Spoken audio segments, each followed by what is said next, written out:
Ahí estamos grabando, entonces oficialmente comenzamos nueva clase auxiliar.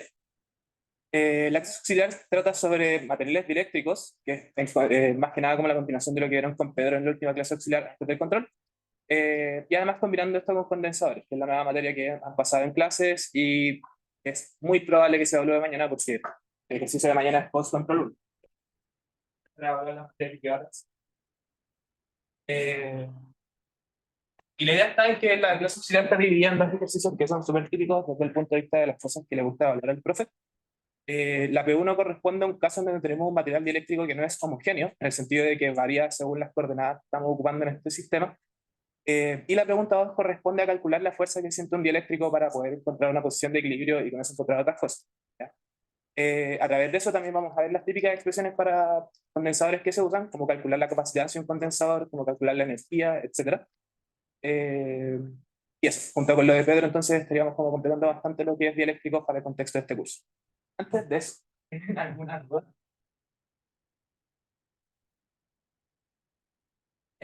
Vamos a ver. Enfócate. Ya, entonces, vamos a partir directamente con la pregunta 1. En la pregunta 1, sí.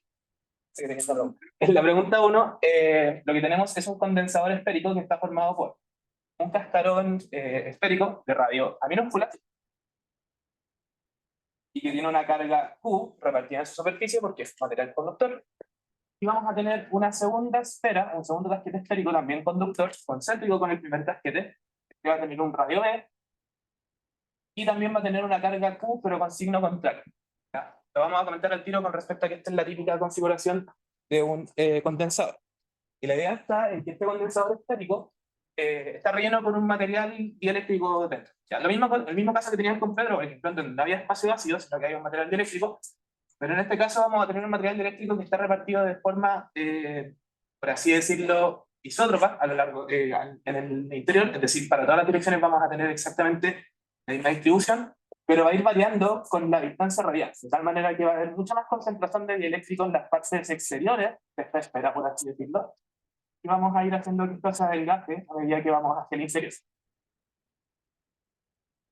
De tal manera entonces que tenemos una constante dieléctrica que varía con la distancia radial medida desde el centro de estas esferas a través de una expresión que es epsilon sub 0 por A dividido en la distancia radial. ¿Ya? Donde epsilon sub 0 es la perspectiva del vacío. Entonces, en base a esto queremos calcular tres cosas. Primero, queremos encontrar los campos asociados al espacio que hay entre las placas, es decir, calcular el vector de desplazamiento, el campo eléctrico y el vector polarización en el espacio entre las placas en sí. Luego tenemos que encontrar las densidades de carga de polarización que se forman y que están asociadas a este material dieléctrico, y luego encontrar la capacitancia de este condensador esférico.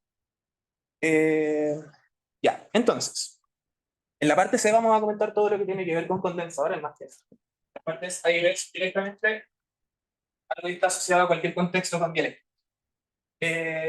Entonces, cuando ustedes tienen una zona del espacio en donde tenemos algún material dieléctrico, tenemos que entender que si queremos calcular el campo eléctrico ya no podemos usar directamente ley de Gauss. Y eso es porque el material dieléctrico está formado por pequeños dipolos, por así decirlo, con materiales cuyas moléculas son dipolos en sí, y por lo tanto, por cómo se reordenan estos dipolos en el material, se pueden acumular cargas de forma local, de tal manera que eso afecta a cómo es el campo eléctrico dentro del material dieléctrico.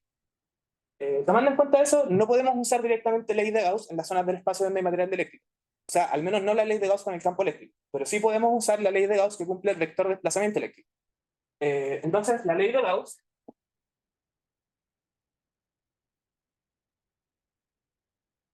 cuando hay dieléctricos,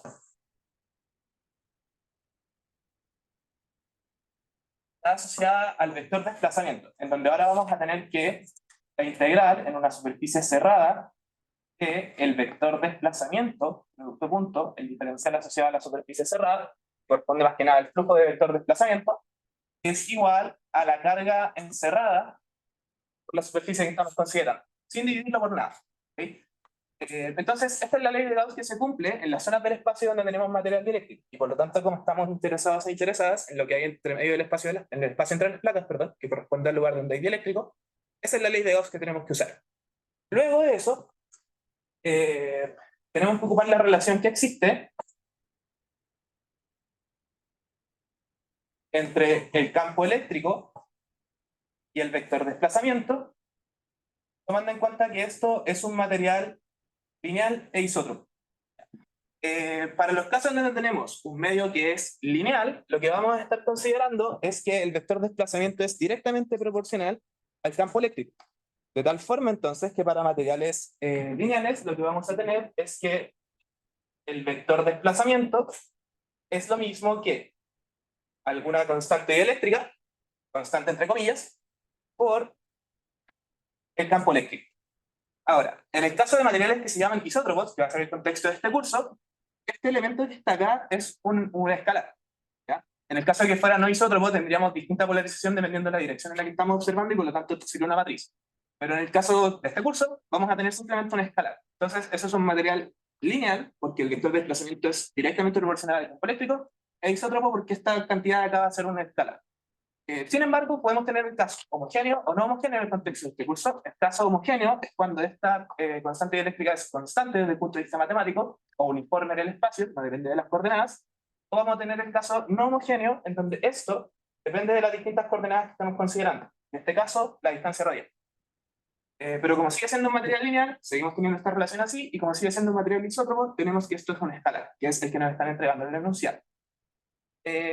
Entonces, ¿qué hacemos para calcular estos campos? Aplicamos la ley de Gauss para el vector de desplazamiento, ocupamos esta relación junto con la constante eléctrica que nos están entregando para poder relacionar este vector de desplazamiento que encontremos y el campo eléctrico que nos están pidiendo también.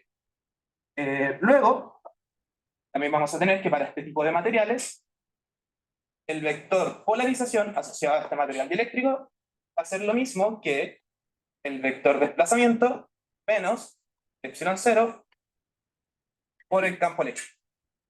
Y con eso también vamos a poder obtener el otro vector que nos están preguntando. Hasta acá entonces, ¿hay alguna duda con lo que hemos planteado?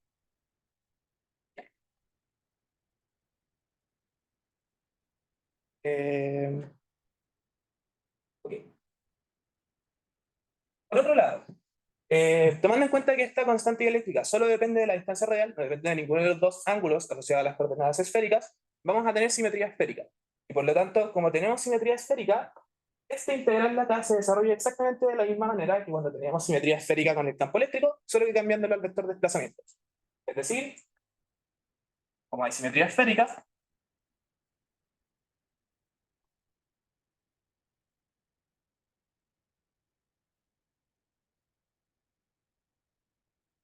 lo que vamos a tener es que este integral de acá, el vector de desplazamiento, producto punto en diferencial de superficie, está asociado a una esfera gaussiana, donde en este caso la esfera va a ser con un radio entre A y B, porque queremos, o estamos interesados e interesadas en esta zona del espacio, multiplicada por la magnitud del vector de desplazamiento a esa distancia radial. Entonces lo que vamos a tener acá es que esto es el área de esa esfera por el vector de desplazamiento en esa distancia radial. Lo otro que sabemos es que por la simetría esférica, esto de acá va a ir en la dirección radial. Entonces una vez que obtengamos la magnitud, directamente obtenemos el campo. De otro lado, la ley de Gauss nos dice que esto es la carga encerrada. Donde, ojo, es importante entender que estas cargas son, y esta parte nos va a tener para alguna discusión más, cargas libres. Porque está bien, hasta este punto, como lo estamos planteando, es completamente correcto y suena bastante sencillo, al menos para calcular el vector de desplazamiento, pero en esta parte podrían pensar que hay problemas, porque al instante que estamos encerrando todo esto con una esfera de radio R, estamos considerando una porción del dieléctrico. Entonces podemos estar considerando una de estas cargas que les estaba diciendo hace un rato. La idea está en que eso se elimina, o tomar en cuenta esas cargas no es necesario, si es que consideramos la ley de Gauss para el vector de desplazamiento. Aunque esto de acá solo pueden ser cargas libres. Las cargas libres corresponden a cualquier carga eléctrica que está puesta en el sistema en sí y que no viene desde el ordenamiento de las cargas del vector de desplazamiento del material eléctrico. Entonces, en realidad, más que nada, tenemos dos categorías. Pues, tenemos las cargas libres y tenemos las cargas ligadas. Las cargas ligadas corresponden a las cargas o la densidad de cargas que aparecen por el ordenamiento de los pequeños dipolos que forman este material. Y las cargas libres, de nuevo, corresponden a las cargas que directamente estamos poniendo en el sistema para que algún cascarón o algún material tenga carga eléctrica. En este caso, entonces, la única carga encerrada que estamos teniendo, carga libre, es esta carga Q del cascarón de radio A. Porque cualquier otra carga que estemos encerrando con esta esfera va a ser una carga de ligado, va a ser una carga asociada al reordenamiento de estos dipolos. Tomando en cuenta eso, entonces, con esto tenemos que 4pi r cuadrado por el vector de desplazamiento en el espacio entre las placas va a ser igual a esta carga Q, y por lo tanto, el vector de desplazamiento a distancia radial r, o la magnitud de este vector, al menos, perdón, va a ser igual a Q partido en 4pi por r cuadrado. Y como sabemos que hay simetría esférica, entonces para dejar esto como vector, simplemente lo multiplicamos por r todo. Y con eso entonces tenemos el vector de desplazamiento en el espacio entre las placas. Aquí no estoy poniendo que es para un R entre A y B porque implícitamente sabemos que solo estamos calculando eso para esa parte del espacio. Hasta acá, ¿hay alguna duda con respecto a lo que hemos planteado? Bien. Perfecto, con eso tenemos el vector de desplazamiento. Sí. Lo de A es vacío, ¿verdad? Sí, eso nunca es carga, claro. No hay ninguna carga. De todas formas, si esto fuese un conductor sólido, recuerda que en el conductor las cargas siempre se ordenan en la superficie solamente. Entonces esto también podría ser un conductor sólido y tendríamos exactamente lo mismo.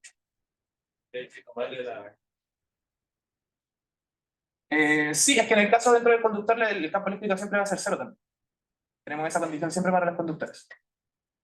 Sí, pero la superficie.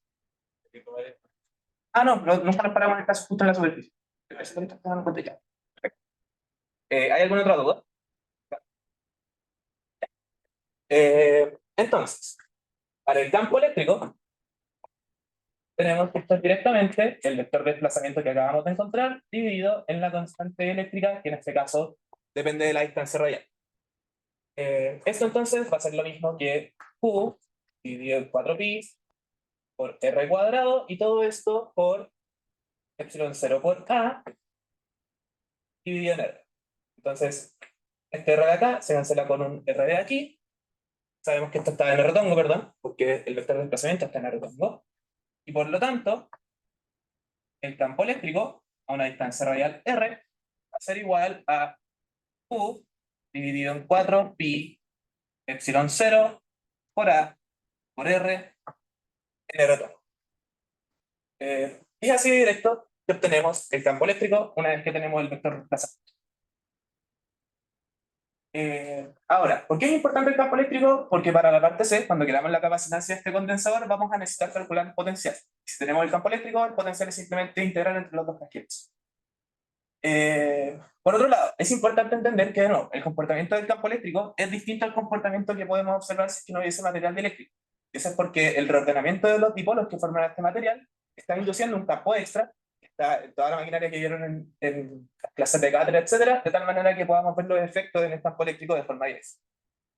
Pero el comportamiento distinto de este campo eléctrico es por el hecho de que hay un reordenamiento de cargas con este material dieléctrico. Perfecto. Y por último, el vector polarización, que nos va a servir para poder calcular las densidades de carga asociadas a este material, va a ser igual al vector desplazamiento menos epsilon 0 por el campo eléctrico. Sabemos entonces que esto va a ser lo mismo que Q partido en 4pi por r cuadrado en r tongo menos, y si multiplicamos esto por epsilon 0, vamos a tener Q dividido en 4pi por a por r en r tongo. De tal forma entonces que el vector polarización asociado a este medio eléctrico va a ser igual a Q partido en 4pi por r, y todo esto por 1 partido en r menos 1 partido en a en r tongo. Y con eso entonces tenemos los tres vectores que nos están pidiendo en la parte A. No moví la carta.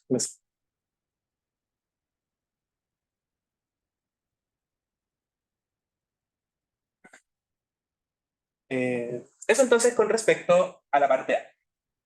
Entonces, de nuevo, la idea está de entender que cuando estemos en la zona del espacio, en donde tenemos material eléctrico, la ley de Gauss que tenemos que utilizar, da lo mismo la configuración cilíndrica, esférica, etcétera, es la ley de Gauss para el campo de desplazamiento, para el vector de desplazamiento. Luego, con esta relación de acá, que siempre se va a cumplir porque en el contexto de este curso vamos a tener, perdón, materiales lineales, isótopos, esto es una constante, es una escalar, y homogéneos o no homogéneos, dependiendo si nos dan algo que dependa de las coordenadas. Y después con esta relación podemos calcular los tres vectores que nos piden. ¿Para qué nos sirve cada vector? Lo vamos a entender en las otras dos partes. El vector polarización nos sirve para calcular las densidades de carga de polarización que se generan en las superficies del dieléctrico y en el volumen completo. Y el campo eléctrico, ya les dije, nos va a servir para calcular diferencias de potencial o cosas así para tener una capacitancia. ¿Sí? Estas cosas tenemos que seguir como en orden, como la parecido. Sí, es como más o menos el mismo orden para obtener los tres vectores en particular. Bien, Sí. campo y último polarización. Sí. Siempre se parte con el desplazamiento, que parece que tienen la ley de Gauss. Eso, sí. Para ambas densidades. Sirve para- Mi duda es, no fue para la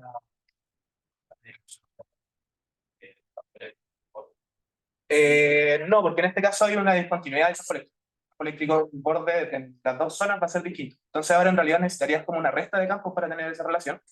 Pero es mucho más sencillo tomarlo en cuenta desde el vector polarización. Esta resta de campos de todas formas se vería de forma explícita si ocupas esta expresión para el vector polarización. Queda claro, es como el campo dentro, por así decirlo, el campo fuera, pero justo en la zona de la superficie. Eso por ahora entonces. ¿Hay alguna otra duda hasta acá? ¿No? Perfecto. Entonces, pasamos a la parte D. En la parte D nos piden encontrar las densidades de carga de polarización asociadas al material eléctrico. Para entender esto más que nada, o para entender por qué se forman densidades de carga, voy a intentar hacer un dibujo de tal manera que podamos entender esto que hemos dicho hasta ahora en palabras. La idea está en que dentro del material dieléctrico podemos considerar que este material está formado por muchos dipolos pequeños, y estos dipolos se van a reordenar de cierta forma dependiendo cómo es el campo eléctrico, cómo es la dirección del campo eléctrico en esta geometría.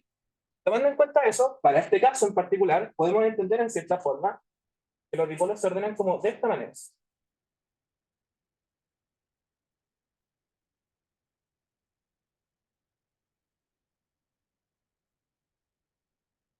¿Ya? Entonces se van a ordenar, no sé, tomando en cuenta que tienen un polo positivo por este lado, entonces tienen un polo negativo a este otro lado, los polos positivos y negativos tienen que alinearse, así que estas moléculas tienen el polo positivo acá y negativo aquí, y acá tenemos polo positivo y polo negativo. Entonces, la idea está en entender que por el ordenamiento de estos pequeños dipolos que están formando el material dieléctrico, vamos a tener densidades de carga en la superficie y en el volumen del material en lo posible, como ese es el caso más general. En el borde del conductor, perdón, en el borde del dieléctrico podemos entender que se forman densidades superficiales porque siempre vamos a tener una punta, por así decirlo, de los dipolos apuntando hacia afuera de cada una de las superficies. En este caso, por ejemplo, el negativo abajo y el positivo arriba. Y esa distribución de polos, como esa distinta polaridad que vamos a tener, la concentración de polos positivos o negativos en cada una de las superficies, se puede modelar como si tuviésemos una densidad de carga de polarización positiva, acá abajo, perdón, acá arriba, y una densidad negativa, por así decirlo, acá abajo. Donde los signos en realidad da lo mismo, podrían ser al revés, pero la idea es entender que en las distintas superficies vamos a tener, o podemos tener, una acumulación de distintos polos de estos dipolos en sí. Por otro lado, en el volumen, localmente, podemos tener un pequeño desbalance entre los polos que se juntan en cada capa, por así decirlo. Por ejemplo, acá tenemos 5 signos negativos, acá tenemos solo 3 positivos, y entonces en ese sentido también se van a estar formando pequeñas acumulaciones de carga en el volumen. Y eso lo podemos modelar como que en distintos puntos del volumen va a haber una densidad volumétrica de cargas ligadas, donde este sub B es como de bound en inglés, más que nada, pero corresponde a la densidad volumétrica de cargas ligadas.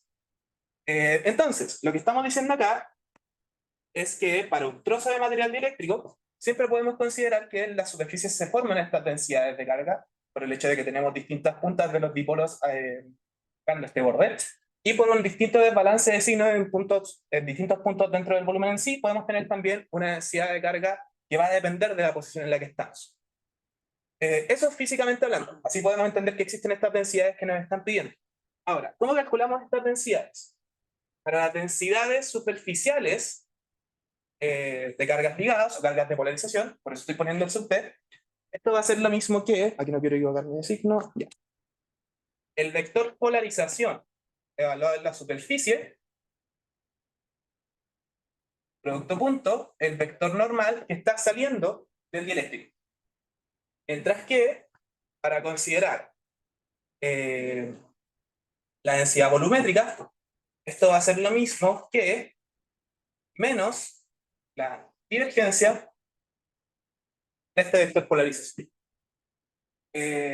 Entonces, como este vector aquí está evaluado en la superficie, esta densidad superficial solo puede depender de las coordenadas que puedo mover en esa superficie. Entonces, en este caso, estas densidades superficiales además van a depender de la distancia radial, porque vamos a estar evaluando en la distancia radial correspondiente a cada superficie. La densidad volumétrica de cargas puede depender de cualquiera de las coordenadas del sistema en sí, porque esto es una divergencia. Entonces, vamos a estar considerando coordenadas arbitrarias. Perfecto. Esta es la forma en la que calculamos estas densidades de carga y todo va a ser usando este vector polarización que encontramos aquí. ¿Hay alguna duda acá? Perfecto. Entonces, como tenemos, ¿sí?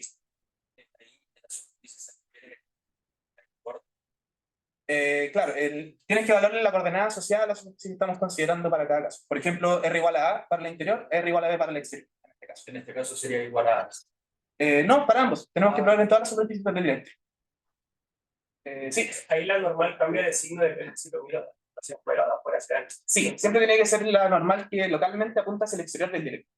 Para el caso de R igual a A tendría que ser menos R tongo, para el caso de R igual a B tendría que ser R tongo. ¿Hay alguna otra duda hasta acá?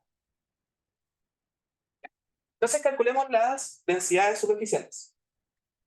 La densidad superficial de cargas ligadas asociada a la posición R igual a A va a ser el vector polarización evaluado en R igual a A, y en este caso la normal exterior sería menos R tongo, porque es la normal que está localmente saliendo del material dieléctrico. Podemos darnos cuenta de que al evaluar este vector polarización en R igual a A va a ser directamente 0, y por lo tanto la densidad de cargas ligadas, en el caso R igual a A, va a ser directamente 0.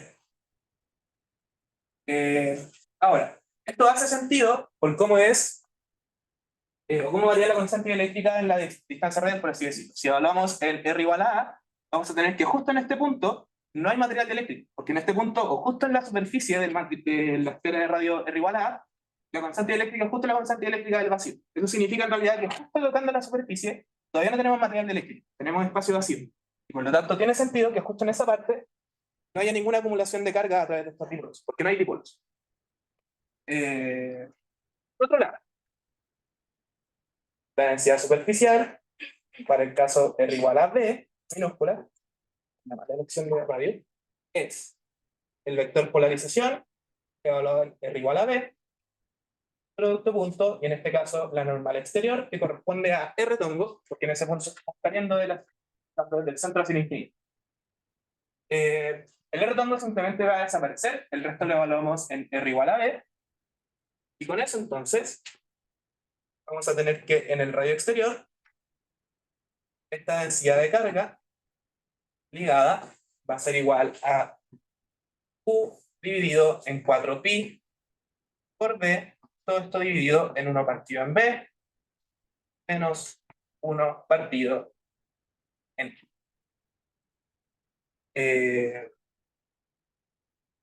Eso entonces con respecto a las densidades de cargas superficiales. ¿Hay alguna duda con respecto a este cálculo? Sí. O sea, yo creo que, por ejemplo, siempre que es el dipolo, ¿podemos aplicar eso de la densidad superficial, la polarización por la normal? ¿O puede haber otra simetría que el dipolo? No, esto es para cualquier tipo de simetría. Para cualquier medio eléctrico que tomemos en cuenta, estas son las fórmulas que calculamos las densidades de carga. ¿Hay alguna otra duda? Entonces, lo único que nos queda para la parte B es calcular la densidad volumétrica de carga.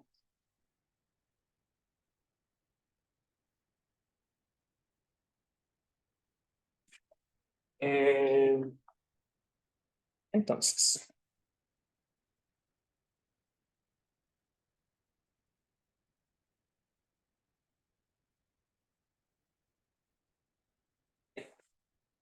la densidad volumétrica de cargas por polarización entonces va a ser lo mismo que menos la divergencia de este vector que encontramos.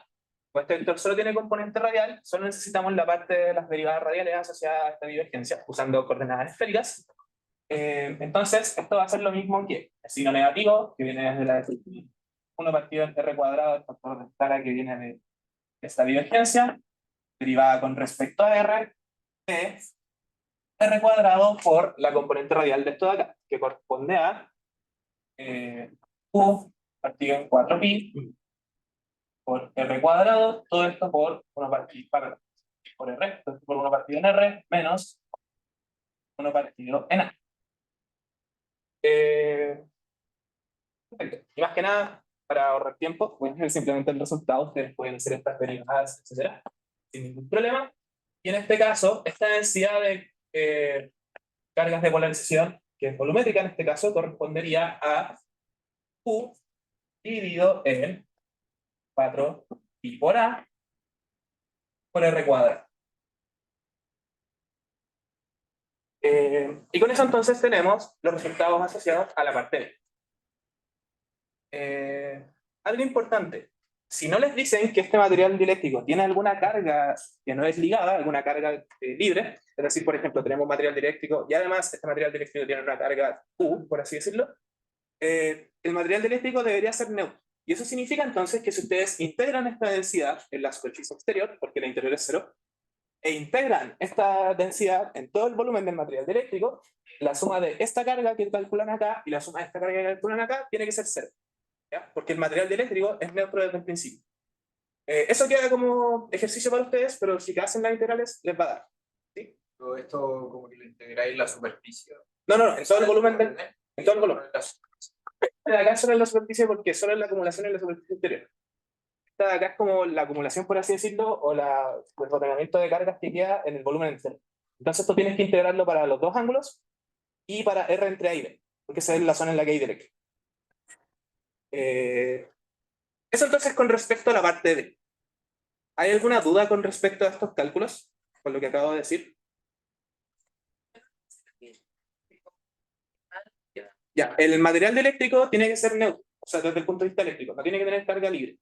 Entonces, si tú calculas cuál es esta carga que está acumulada en la superficie, por así decirlo, que vendría a ser como multiplicar esto por la superficie del esfera exterior, y si tú calculas cuánto es la carga ligada que está acumulada en el volumen, que viene a ser integrar todo esto en el volumen del dieléctrico, la suma de las dos cargas, la carga que está acumulada en la superficie y la carga que está acumulada en el volumen, tiene que ser cero. Eso más que nada. Eso entonces fue la parte S. ¿Tienen más dudas? Pasamos a la parte C, que corresponde a la parte de este ejercicio, que tiene que ver con condensado.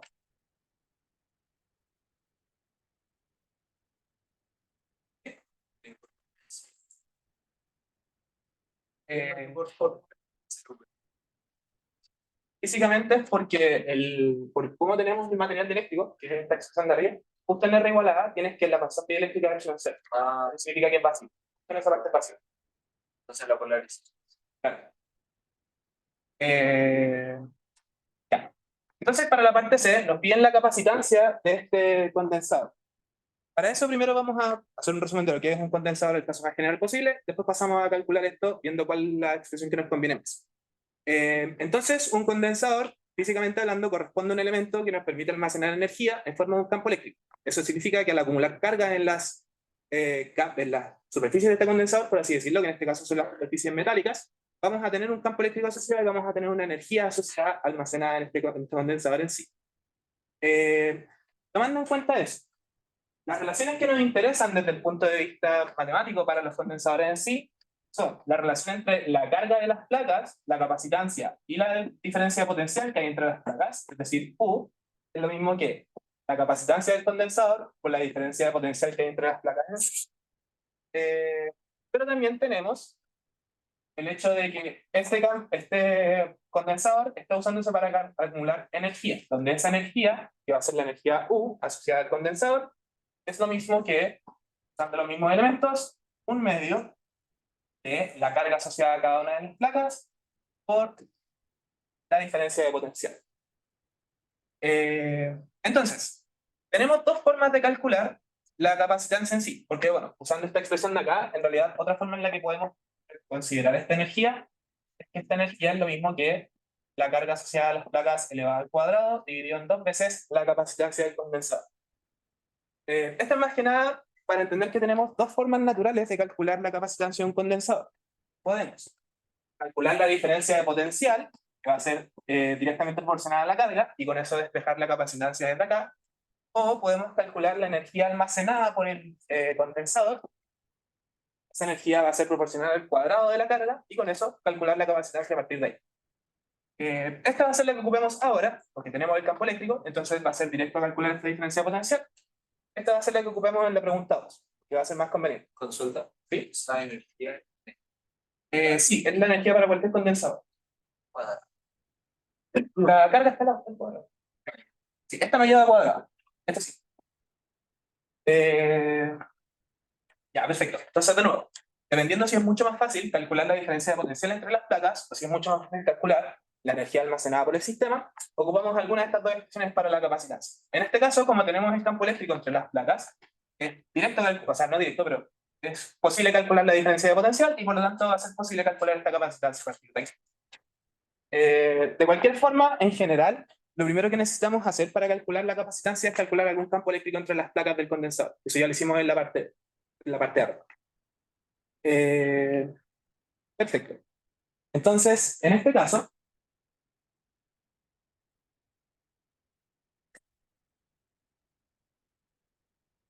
vamos a tener que la diferencia de potencial es lo mismo que, en este caso, como queremos la diferencia de potencial entre las dos placas, vamos a hacer directamente la integral entre la posición de la placa interior y la posición de la placa exterior de el campo eléctrico que encontramos que depende de la distancia radial, y esto multiplicado por un diferencial de línea, tal que sigamos una línea conveniente según la simetría de este campo eléctrico en sí.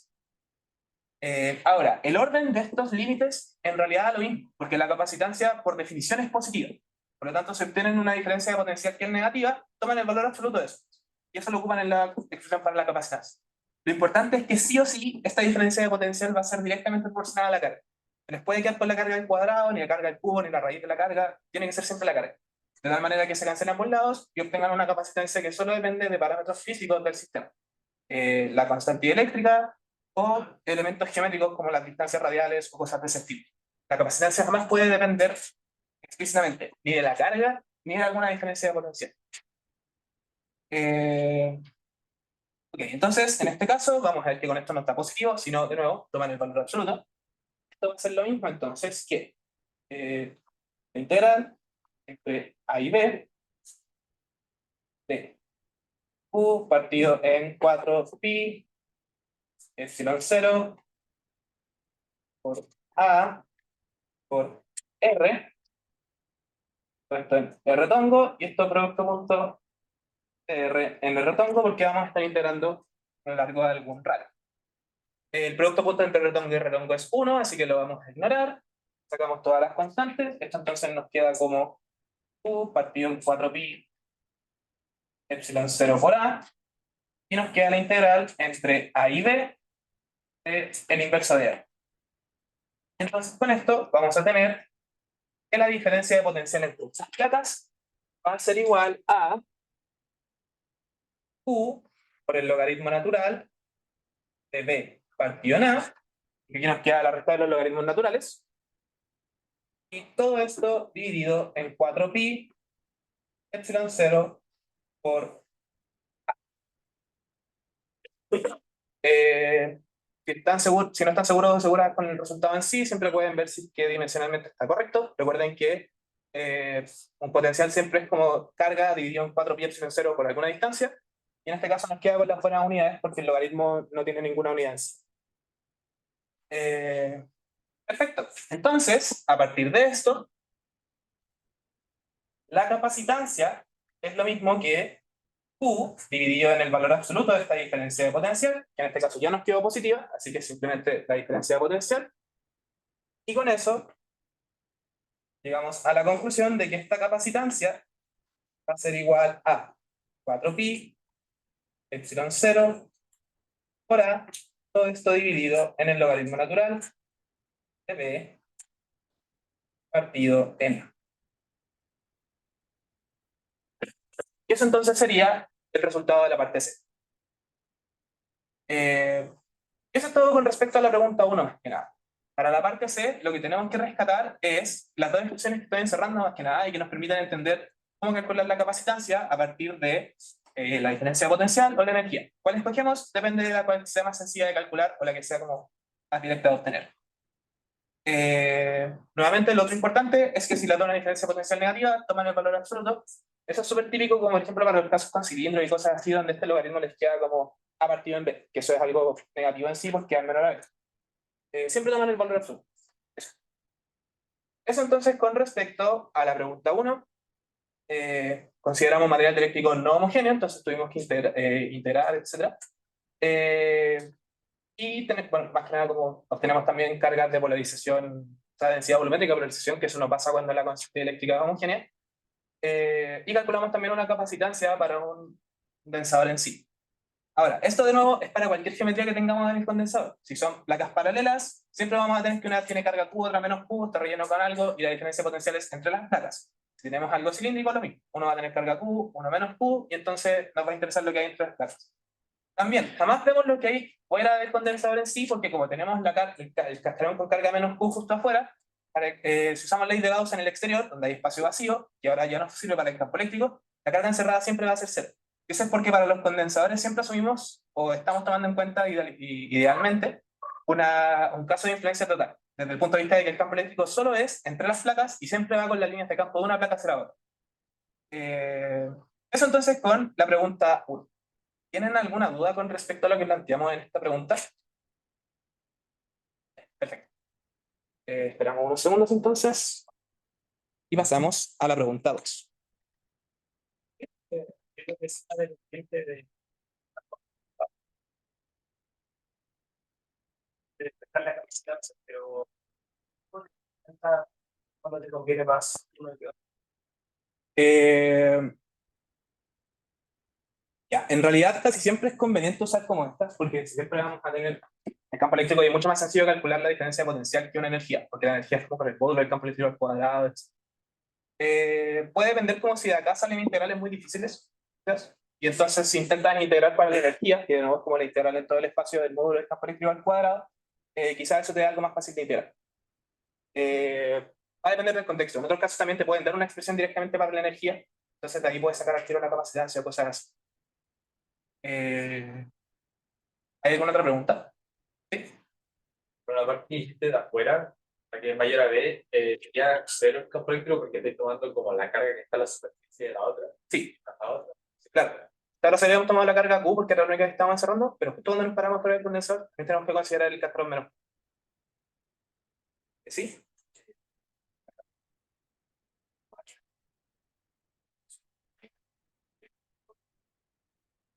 Ah, sí. Es igual. En el caso de que hay un material eléctrico, vas a tener que la energía es la integral en todo el espacio del campo eléctrico por el desplazamiento. Pero eso al final te va a quedar como el epsilon por el módulo del campo eléctrico al cuadrado, porque el material siempre va a ser lineal.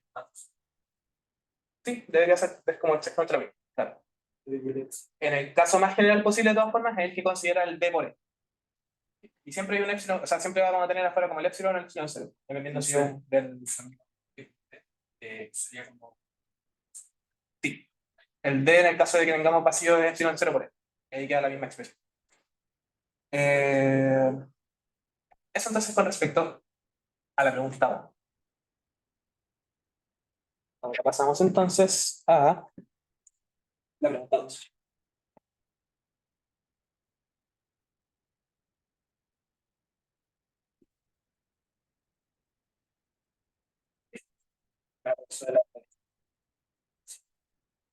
No es lo mismo E por D que por E. No, pero a lo que voy es que la energía es como la integral en todo el espacio. En el caso más general posible, de producto punto E, y esto por algún diferencial de volumen. En el caso en que tengas vacío, esto de acá va a ser lo mismo que epsilon 0 por el módulo del campo eléctrico cuadrado. O en el caso en que tengas un material que es dieléctrico, como si después vamos a tener el caso lineal e isótropo, esto va a ser lo mismo que epsilon por el módulo del campo eléctrico cuadrado. Como va a tener cualquiera de los dos casos, solo que en el caso en que no tengas material dieléctrico, este epsilon 0 sale y te queda el integral del módulo del campo eléctrico cuadrado. Entonces, ¿hay alguna otra duda con respecto a la P1? Ningún problema. Entonces, pasamos a la pregunta 2. En la pregunta 2 nos entregan un experimento imaginario con el cual podemos calcular una constante eléctrica de algún material. Para eso tomamos en cuenta lo siguiente. Tenemos un condensador de placas paralelas, cuadradas, de longitud A, y estas están separadas en alguna distancia D, tal como se muestra en el dibujo. Y siempre tenemos una diferencia de potencial de sub-cero entre las placas. Da lo mismo lo que metamos dentro. Siempre vamos a mantener esa diferencia de potencial con un enchufe o algo, etc. A un costado del condensador se ubica un bloque de material eléctrico con constante E, eso va a ser uniforme, altura D y longitud A. Esa longitud es la longitud que va en la profundidad del enunciado. Eso es más que nada para entender que el material eléctrico entra en todo el ancho del dieléctrico y solo a través de esta longitud que vemos en la pantalla o en la hoja vamos a poder avanzar o no. ¿Ya? Pero en la otra dirección está completando de forma perfecta al condensador. Eso es lo que decía ahí. Este bloque está atado a un resorte de constante elástica K y longitud natural nula. El sistema es tal que la longitud del dieléctrico va a ser igual a la longitud del condensador, lo que le estaba explicando recién, mientras que el ancho puede variar. En base a eso nos piden encontrar la posición de equilibrio L del extremo del dieléctrico dentro del condensador y usando esa expresión despejar la constante eléctrica, porque ese L, por ejemplo, podríamos medirlo con una regla, la diferencia de potenciales de datos, etc. Y con eso podemos calcular la constante eléctrica E. Epsilon. Ya, entonces, voy a hacer un esquema bastante arbitrario de esto. Vamos a tener la diferencia de potencial de sub 0.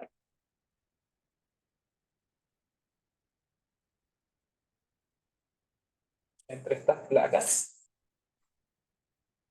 ¿Sí? No sería ejercicio comparsa al otro porque Yo diría que quizás un punto menos, pero no es complicado si lo logramos entender más que nada. Y es típico, es súper típico este ejercicio, así que vale la pena que lo aprendan bien. Entonces, antes de hacer el dibujo y todo, porque yo voy a ocupar 2 veces. Si nos están pidiendo una posición de equilibrio, entonces tenemos que entender de cierta manera que necesitamos un equilibrio mecánico para el bloque dieléctrico. Y por lo tanto, como necesitamos un equilibrio mecánico, tenemos que hacer una suma de fuerzas sobre el dieléctrico e imponer que esa fuerza neta es cero. ¿Ya? Tomando en cuenta eso, necesitamos identificar cuáles son las fuerzas que están afectando a este bloque de material dieléctrico en sí. Una fuerza, directamente, porque lo estamos viendo en el enunciado, es la fuerza elástica que va a estar tirando el bloque hacia la izquierda, desde el punto de vista de la hoja. La otra fuerza tiene que ver con esta diferencia de potencial de acá, donde recuerden que como esto es un condensador, va a haber una placa con carga Q y una menos Q, da lo mismo la intensidad de esa carga. Y entonces, por cómo están reordenadas estas cargas en sí, vamos a entender que aparece una fuerza que tira hacia el bloque eléctrico hacia adentro del condensador. Para entenderlo podemos ver lo siguiente. Como estas placas están polarizadas y el material dieléctrico está asociado a muchos dipolos pequeños, podemos entender en cierto sentido que cuando acercamos este bloque al condensador, estas cargas que vienen a ser muchas cargas positivas y muchas cargas negativas, empiezan a afectar a los dipolos que están asociados a este material. Entonces los que están más cerca de la carga negativa toman una polarización que es positiva, pero que se va haciendo cada vez más tenue, a medida que nos alejamos, y las zonas que están cerca de la placa positiva van a empezar a tomar una carga negativa que se va a ir haciendo cada vez más tenue. Da lo mismo que se vaya haciendo tenue, el hecho de que ya haya el reordenamiento en esta zona en sí, van a hacer que aparezca una fuerza en esa dirección, una fuerza en esa dirección, y por lo tanto de forma neta, lo que vamos a tener es que aparece una fuerza que está empujando al dieléctrico hacia adentro. ¿Ya? Solo por ese reordenamiento de cargas, tomando en cuenta que para el material dieléctrico existe esta polarización una vez que lo acercamos a alguna zona que tenga carga eléctrica. ¿Se entiende eso? Físicamente hablando. Perfecto. Entonces deberíamos tener de alguna forma una fuerza que está apuntando hacia la derecha y que viene netamente la interacción entre los campos, perdón, la interacción entre las cargas que hay en este sistema en sí. Perfecto. ¿Cómo encontrar esa fuerza? Tomando en cuenta de que no hay ninguna expresión que podamos usar directamente como la ley de Coulomb, porque eso es solamente válido para cargas puntuales, e integrar en esta parte como para encontrar la fuerza total puede ser como tedioso, vamos a usar una expresión que se ocupa en mecánica. Y bueno, para la gente que esté dando mecánica en paralelo, es la expresión que vamos a utilizar en este tipo de contextos y que va a permitir relacionar esta energía de acá con la fuerza que está sintiendo este eléctrico en sí. En mecánica, si es que tenemos alguna energía potencial, sabemos que esa energía potencial va a estar asociada a alguna fuerza a través de esta expresión de acá. La fuerza asociada a esa energía potencial es menos el gradiente de la energía potencial que estamos considerando. En este caso, entonces, la fuerza que vamos a estar tomando en cuenta para este eléctrico está asociada a la acumulación de energía electrostática que hay en el condensador. Esa energía electrostática, entonces, de cierta forma va a depender de cuál es la distancia en la cual está insertado este material eléctrico, y por lo tanto, una vez que derivemos, vamos a poder encontrar la fuerza asociada a ese material eléctrico según qué tan insertado está dentro de este condensador en sí. Perfecto. No es toda la historia, tenemos que hacer después un cambio de signo, ahí vamos a comentarlo más que nada, pero primero que todo, la forma en la que podemos relacionar la fuerza que está sintiendo un material eléctrico cerca de un condensador con los campos en sí, o la interacción entre las cargas que están generando esta fuerza, es a través de esta relación y usando la energía que está almacenada por el condensador. Perfecto. Entonces, lo primero que tenemos que hacer, si queremos calcular esta fuerza, es encontrar esta energía potencial que está acumulada por el condensador cuando el material eléctrico está insertado en cierta distancia que es arbitraria. Entonces, ahora hago otro dibujo. Vamos a tener dos placas paralelas. Hay una diferencia potencial entre ellas. Y vamos a asumir entonces que este material eléctrico está insertado en cierta distancia ahí.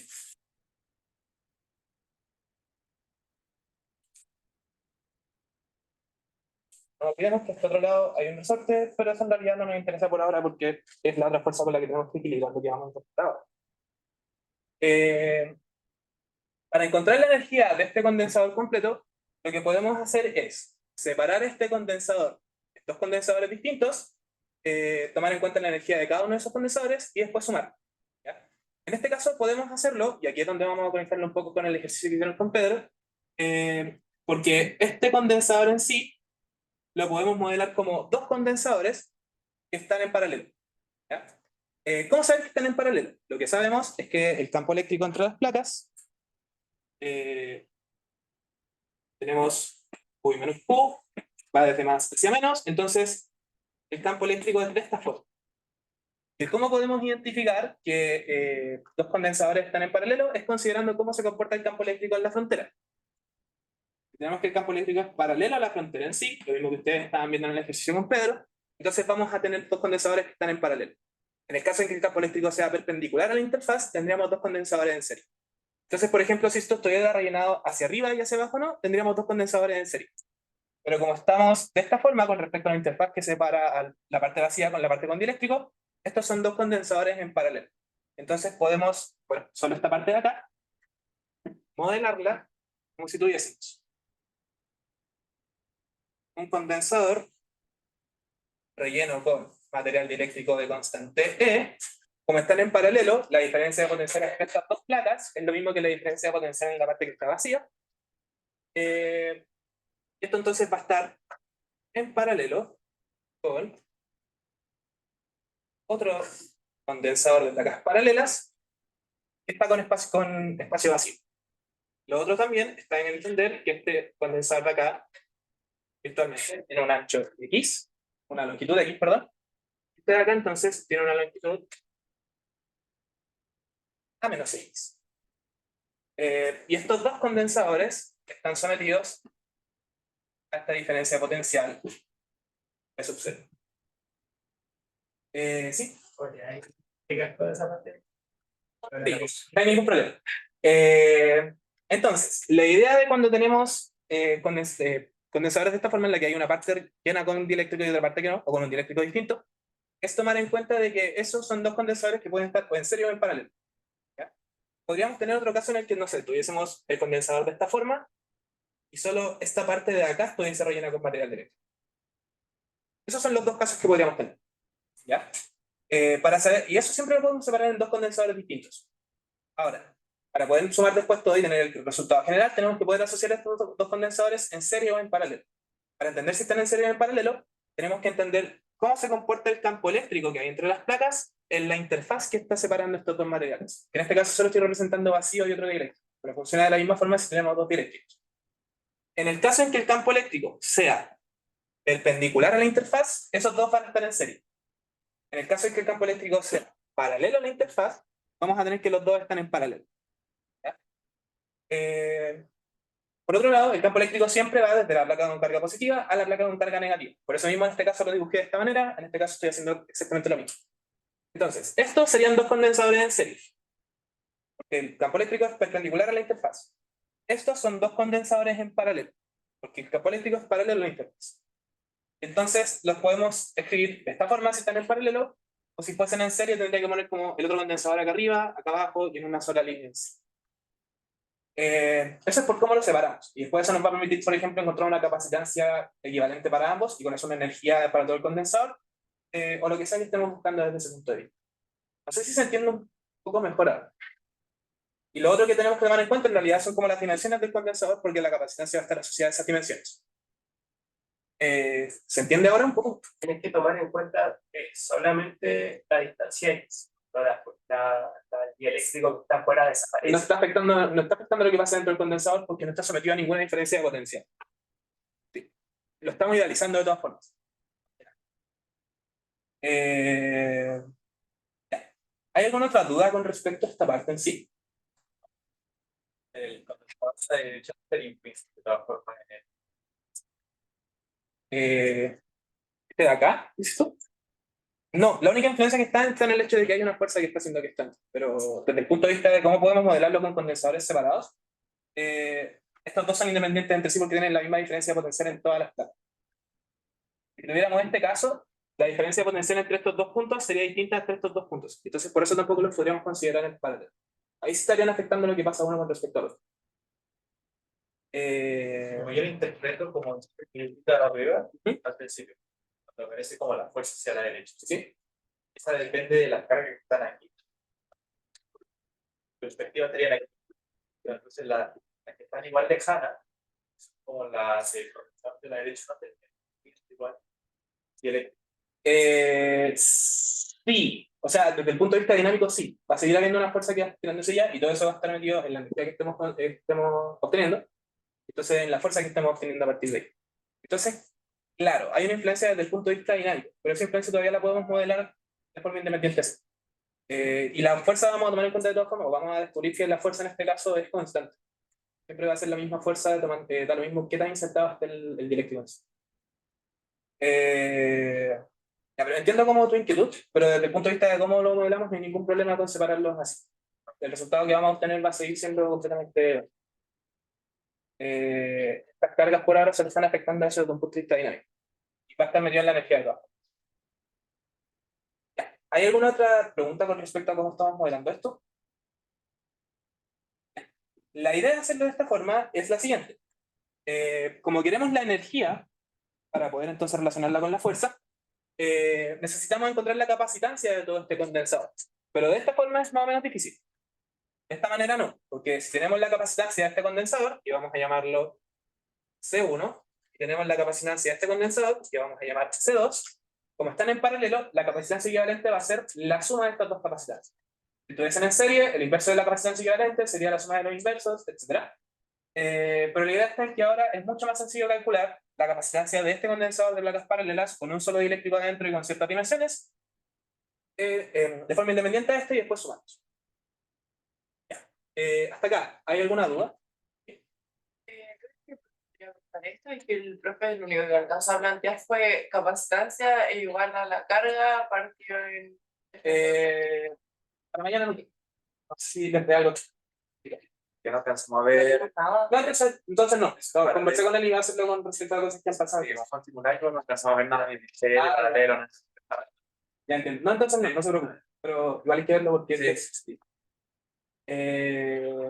Ya. Entonces,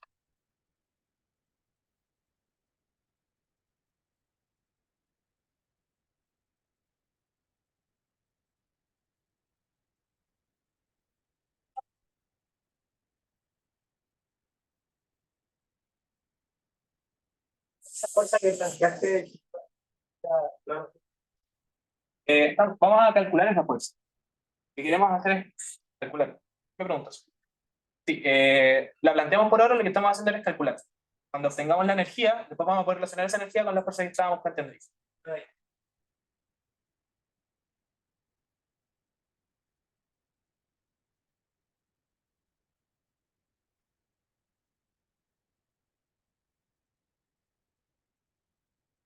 Entonces, la capacitancia de un condensador de placas paralelas, que se lo vamos a ocupar como datos, justamente, por lo que- la capacitancia para un condensador de placas paralelas que está relleno con material dieléctrico de constante eléctrica epsilon, tiene un área A y tiene una longitud de sección L, es epsilon por el área A y todo esto dividido por la separación entre las placas.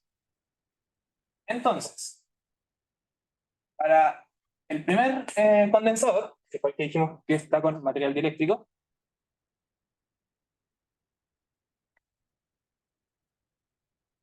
vamos a tener que la constante eléctrica del material que está rellenando este condensador es epsilon. El área va a ser el ancho A, que es el que va hacia dentro de la pizarra, por la otra longitud X, que es como este ancho que estamos viendo en la pizarra, y todo esto dividido en la distancia D, que es la separación entre las placas. ¿Esa fórmula es una específica para este ejercicio o es general? No, es para el condensador de placas paralelas. Constante eléctrica por el área de las placas dividido en la longitud que separa las placas. Entonces, la capacitancia del primer condensador que planteamos es esta, mientras que la capacitancia del segundo condensador que planteamos es epsilon 0, porque está relleno con vacío. El área en este caso sería A, que es la longitud que está hacia dentro de la pizarra, por A menos X, que es el otro ancho que estamos considerando hacia allá. Y todo esto dividido en D. Perfecto. Entonces, la capacitancia equivalente de este condensador de placas paralelas, que está relleno hasta la mitad con este material dieléctrico, va a ser la suma de estas dos cantidades. Entonces, si la sumamos, factorizamos, etcétera, esto nos va a quedar como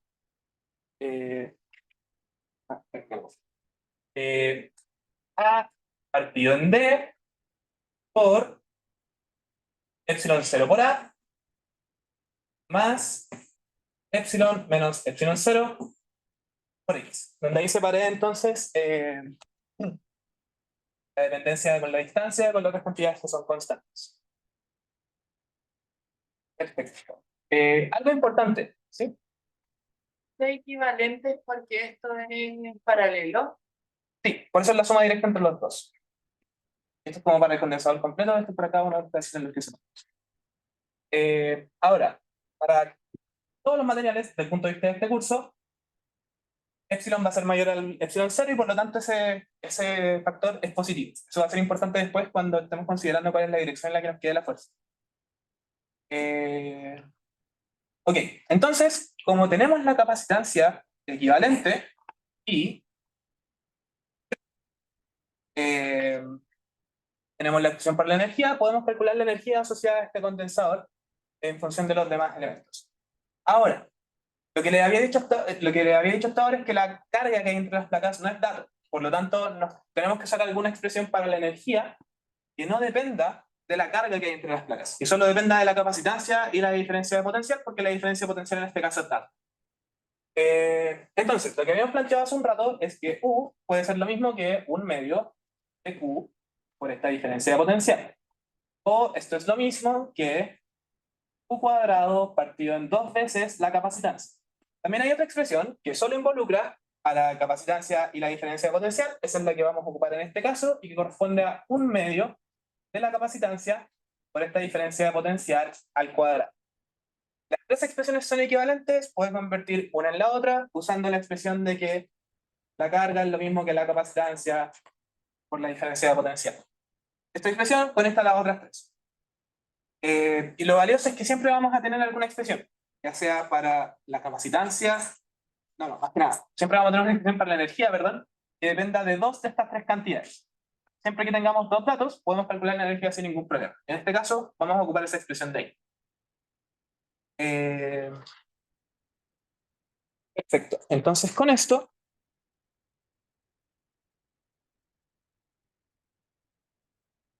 la energía asociada a todo nuestro condensador va a ser igual a 1/2 por esta capacitancia que encontramos. Entonces nos va a quedar A dividido en 2D por epsilon 0 por A más epsilon menos epsilon 0 por X, y todo esto multiplicado por B sub 0 al cuadrado, donde B sub 0 es dato, así que con eso tenemos la energía en función de datos del problema. Entonces, esta es la energía de nuestro condensador completo cuando el material dieléctrico está insertado en una distancia X. Hasta acá, ¿hay alguna duda con respecto a esta expresión? ¿No? Perfecto. ¿Sí? Que nos dieron allá en la diferencia de potencial que cero. Sí, porque es el potencial que hay entre las dos placas.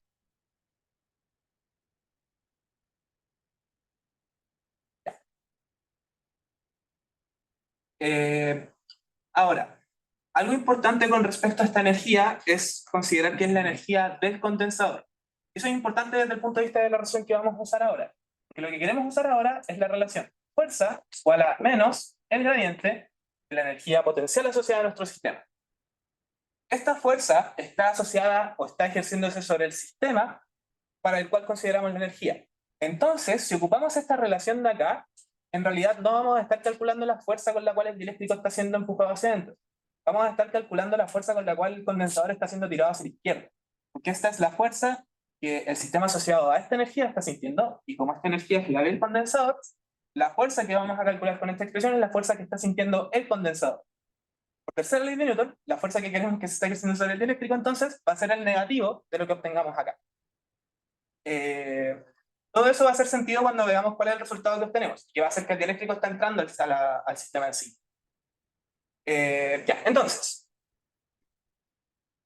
si tenemos fuerza igual a menos el gradiente de U, en este caso, como U solamente depende de X, vamos a estar considerando que X tongo es la dirección hacia la derecha, porque hacia allá dijimos que está incrementando esta distancia, que va paralela a cómo va entrando el dieléctrico. Y entonces, lo que vamos a tener es que esta fuerza va a ser igual a menos la derivada de esta energía potencial con respecto a X, y esto va a estar en X tongo. Perfecto. La derivada de esto con respecto a X va a ser esta constante por esta constante de acá por B sub 0 cuadrado, porque es lineal con respecto a X. Y entonces, lo que vamos a tener es que esta fuerza F, que está asociada a esa energía U, va a ser igual a menos A por epsilon menos epsilon 0 por B sub 0 cuadrado, todo esto dividido en 2 veces la distancia de separación, y eso en X tongo. Pero de nuevo, es importante entender que al usar esta relación, la fuerza que estamos calculando es la fuerza que siente el sistema asociado a esta energía. Por lo tanto, esta fuerza que estamos describiendo acá, con el signo y todo, es la fuerza que está sintiendo el condensador. La fuerza con la cual el condensador está siendo tirado, en este caso, hacia la izquierda.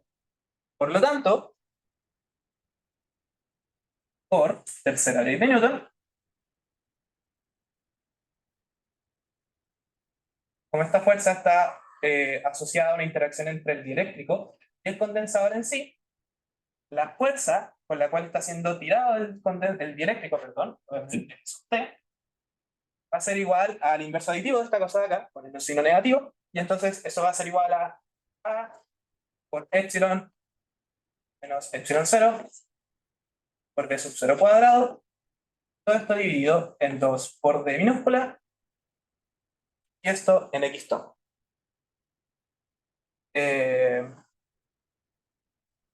Perfecto.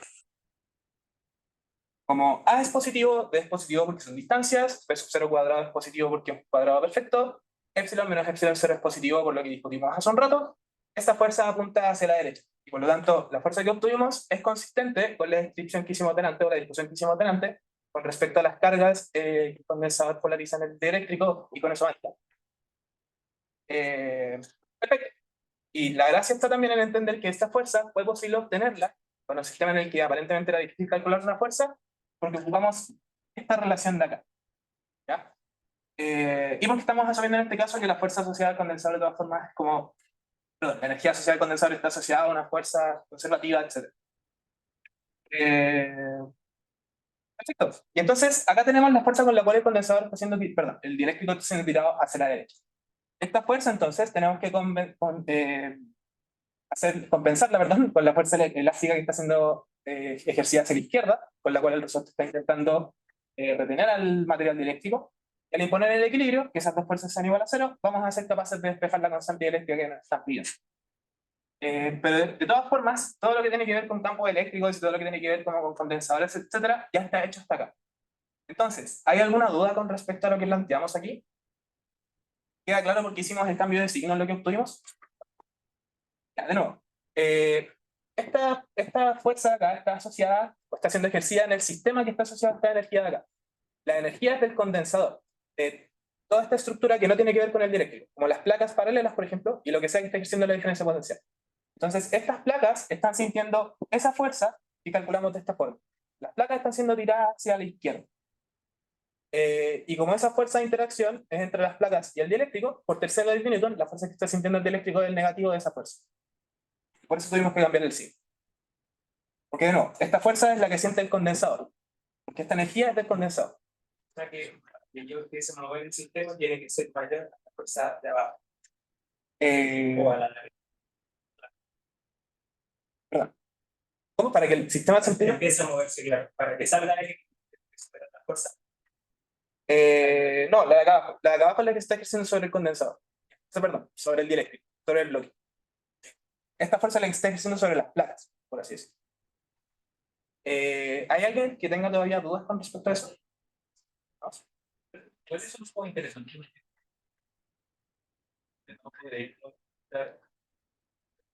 Sí, el dieléctrico aceleraría. Sí. Es como- Y de hecho, experimentalmente también se puede ver cómo pasa eso. Sí. Y la fuerza es constante. Sí, entonces va a quedar acelerando una vez que entra al sistema en sí. ¿Hay alguna otra duda con respecto a estos resultados? Ya. Entonces, para finalizar, que en realidad eso es todo, imponemos el equilibrio mecánico con la fuerza elástica que está siendo ejercida hacia la izquierda.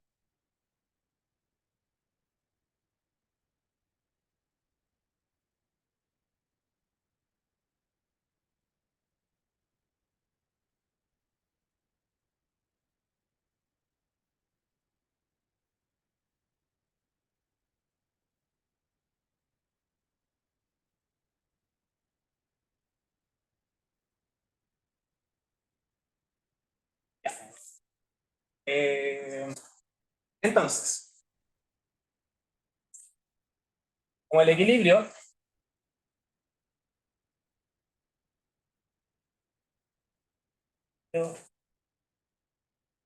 es para x igual a L minúscula que nos están diciendo,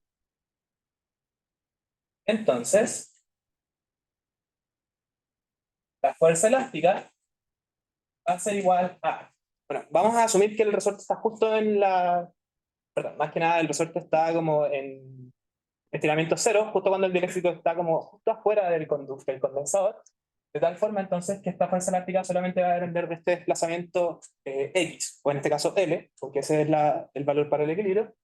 Entonces esto va a ser la constante elástica por el estiramiento neto del resorte. La fuerza elástica en este caso va a querer restaurar el resorte hacia la izquierda, por lo tanto va a ser en menos X tongo. ¿Ya? Y entonces, la fuerza neta que se está ejerciendo sobre el dieléctrico tiene que ser cero, de tal manera que tengamos un equilibrio mecánico. Entonces, la fuerza elástica que se está ejerciendo más la fuerza que está ejerciendo sobre el dieléctrico por las cargas que hay en el sistema, tiene que ser cero. Como ambas fuerzas están en X tongo, voy a ignorar la dirección más que nada, nos queda que K por L más A por epsilon menos epsilon 0 por D sub 0 cuadrado partido en 2D es igual a 0. Entonces, a partir de esta expresión, si conocemos epsilon, por ejemplo, podemos predecir L. Si conocemos L, que lo podemos medir con una regla o algo, podemos calcular epsilon. Y al despejar eso, entonces,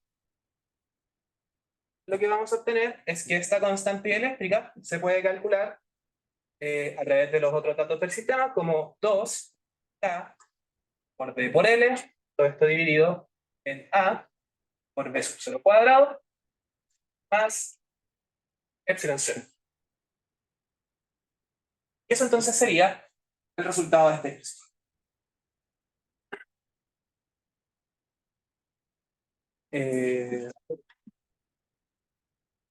Entonces, para resumir, en este ejercicio, como estábamos buscando una posición de equilibrio, siempre tenemos que pensar que eso está asociado a un equilibrio mecánico. El equilibrio mecánico está asociado a fuerza neta igual a 0. Como queríamos fuerza neta igual a 0, teníamos que indagar cuáles eran las distintas fuerzas que se estaban ejerciendo sobre este material. Una, claramente, era la fuerza asociada al resorte en sí, y eso nos hacía intuir en cierta forma que tenía que haber una fuerza, desde el punto de vista de las cargas, que estirara hacia la derecha a nuestro material eléctrico. Ya supimos físicamente por qué se ejerce esa fuerza, pero el ordenamiento de los dipolos que forman el material dieléctrico y que entonces, por así decirlo, se atraen con las distintas placas que tienen signos distintos desde el punto de vista de las cargas. Una vez que entendemos cómo funciona esa fuerza, podemos entender también que podemos calcularla a través de la relación fuerza igual a menos gradiente de la energía potencial, donde la energía potencial en este caso es la energía del sistema que viene a ser el condensador. Y muy convenientemente podemos calcular a partir de su capacitancia y de la diferencia potencial que hay entre estas placas. La parte difícil puede entender que esto era un condensador, dos condensadores en paralelo. La capacitancia entonces se calcula como ese tipo de configuración. Una vez que tenemos la capacitancia, con la diferencia potencial en datos, podemos tener la energía. Una vez que tenemos la energía, con la relación que ya acabamos de decir, podemos tener la fuerza, teniendo ojo en que esa fuerza es la fuerza que se está ejerciendo sobre el sistema asociado a esa energía, que en este caso sobre el condensador.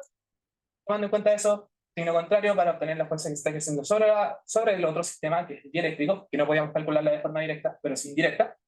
Y con eso, equilibrio de fuerzas, tenemos lo que queremos.